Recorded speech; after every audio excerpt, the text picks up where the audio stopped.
JK Rowling took another shot at Daniel Radcliffe and Emma Watson over their support for the trans community, and she did this while discussing a UK government report analyzing youth gender-affirming care. So she's on Twitter, she's talking about this Cass report. She says she's conducted the most robust review of the medical evidence for transitioning children that's ever been conducted, blah, blah, blah, all this stuff. Then goes on to say, these are people who've deemed opponents far right for wanting to know there are proper checks and balances in place before autistic, gay, and abused kids, groups that are all overrepresented at gender clinics, are left sterilized in orgasmic, lifelong patients. And she goes on and on and on, and then also on about it because this is what she writes these days, is tweets about trans people. But anyway, she didn't initially want to talk about the cast of Harry Potter, but a rando popped up in her replies, and much like Elon Musk, she has to respond to the randos. And so they asked, just waiting for Dan and Emma to give you a very public apology, safe in the knowledge that you will forgive them. And let me just briefly say, the ominous dots throughout that are not necessary, nor is the reference to Dan and Emma. You don't know Daniel Radcliffe and you don't know Emma Watson. I don't call them Dan and Emma, and I don't hate their guts. You have less cause to call them by their first name, but let's move aside to her reply, because she did reply. This incredibly wealthy, busy author is replying to every random person talking about the people she knows that they don't. And she says, not safe, I'm afraid.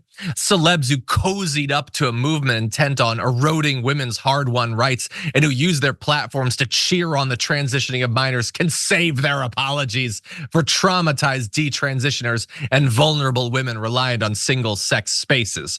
So there she's referencing the fact that there are some people who have quote unquote detransitioned. Is an incredibly small percentage of those who have, overrepresented by people like JK Rowling. And then also she will always use the fact that women are often abused in a variety of ways as defense for her nonstop crusade against trans people. That's what she does. It's a transparent defense, but we have to reference it. We should also address the fact that she started off her tweet by saying, not safe, I'm afraid. Dear God, what is wrong with you? By the way, she is a writer. So she's not just casually writing this stuff. She thinks about what she writes. Not safe, I'm afraid. How incredibly overly melodramatic are you being? First of all, who the hell thinks that Daniel Radcliffe and Emma Watson are desperate for JK Rowling to accept her back into her embrace? She's referencing them cozying up to a movement. They just said that they don't want trans people to be shoved into the shadows or wiped out of existence. And she's acting as if they're hanging out with sleeper cells of ISIS or something. In any event, that first weirdo response, okay, that's fair enough. They're adults, they should have known better. I don't blame you one bit. Okay, so they should have known better. They've cozied up. Let's go back to what they actually said. That has led years later for JK Rowling to still hate them when they went out of their way to not point out how ridiculous she has become. So Harry Potter apologized for the pain that was caused by some of these statements. To be fair, he penned an essay for LGBTQ+ organization, the Trevor Project. His co-star Emma Watson also voiced her love for the community while telling her trans followers that she and quote, so many other people around the world see you, respect you, and love you for who you are. They should have known better. Emma Watson should have known better before saying that she sees, respects, and loves trans people. How could she have made this blunder? She's an adult, she should have known better.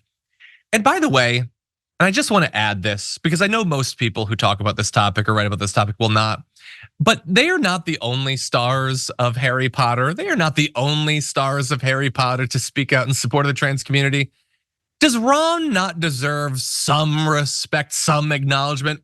And does not the actor Rupert Grint, who also expressed support for the trans community? Even in this article in Lad Bible, they say the Ron actor.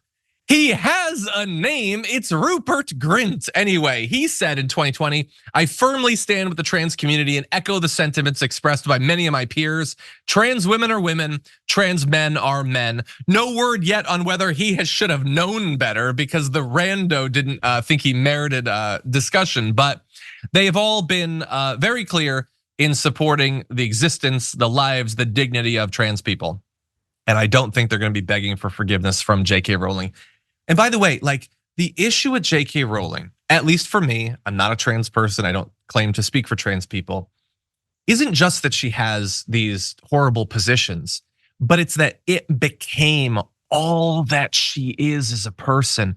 She was one of the most widely read authors for like a decade or longer. One of the richest women in Britain. She could do anything she wants with her time and with her money. If she wanted to just help out women, she could do that in a million different ways. But she has made it the point of her existence to hound trans people, to attack them, to lie about them on a daily basis. I don't think that they need your apology. I don't think that they want your apology. I don't speak for them either. I don't speak for Daniel Radcliffe or Emma Watson, or notably Rupert Grint, who deserves to be speaked of, if not spoken for. But anyway, that is the issue. And she's not the only person.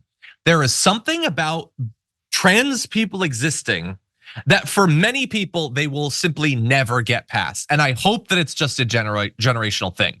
I hope that Gen Z and Gen Alpha will be born with the mental, emotional, psychological, spiritual capacity to accept that people unlike them exist and that that's not a big threat to everyone else.